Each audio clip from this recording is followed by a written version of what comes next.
fourth quarter, USC leads Kansas State by 3. Let's hear from USC. All right, welcome back to the Spokane Arena in Spokane, Washington. This is our last quarter. This is it. The winner of this game will move on to the Elite Eight on Monday to take on UConn Huskies. So the winner of this game hit on to Elite Eight to face against UConn Huskies. So we're going to wrap up the Sweet 16 today. That's it.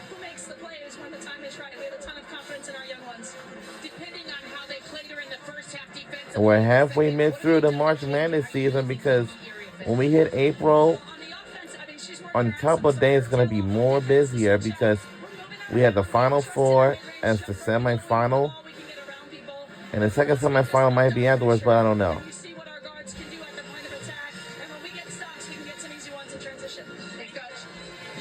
Off the face from Lindsay Gottlieb there. Don't worry, Lindsay, you can say it. Meanwhile, Kiki Iriafen, second round, just incredible in that matchup. Magnificent. She had 36 points on 16 of 22, but look where most of those finishes were coming from. They were inside the paint. Kansas State and their defense has done a really good job of forcing the attempts to be outside of the paint, and as a result, she has not had nearly as much success in this game.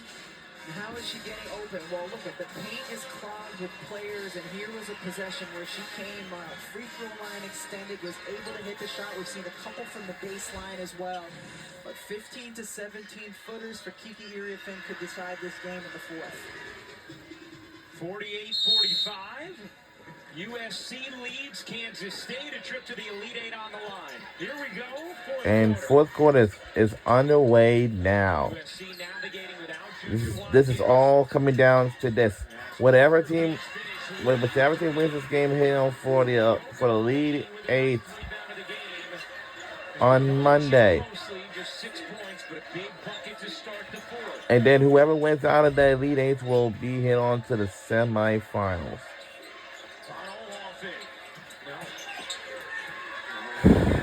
We're in the lead by 1. This is a close game. Sundell. Either team is led by more than 7 at any point in this game. Sundell dives in. Can't finish. No. Sundell had the switch of Marshall out on her, so Kansas State cleared that side of the floor. Got it. Count it.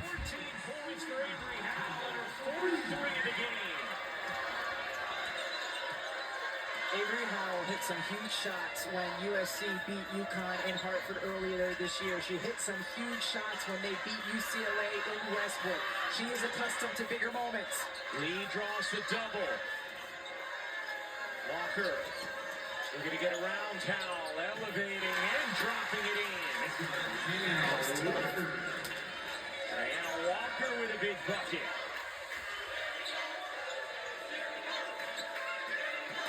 Avery Howell from Boise, just a 6-hour drive from here, performing well for USC. The freshman, Poindexter, way off. And Iriafen grabs the air ball. First attempt in a while for Poindexter, who had 8 threes in the win against Kentucky last round. Smith, too much on it.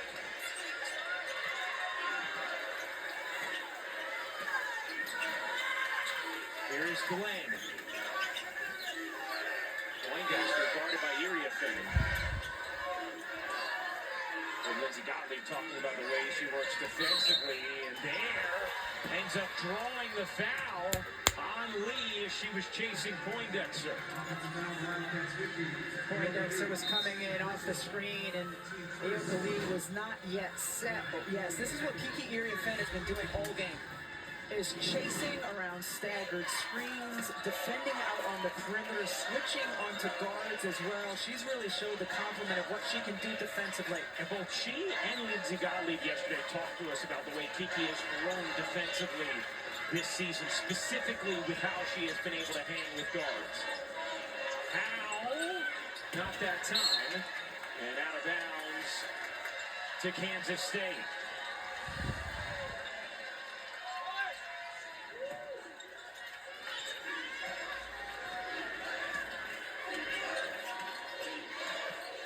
7:20 to go in the fourth. Kennedy Smith eyeing Sundell all the way up the floor. Sundell held the foot, dumps it in. Lee ties the game.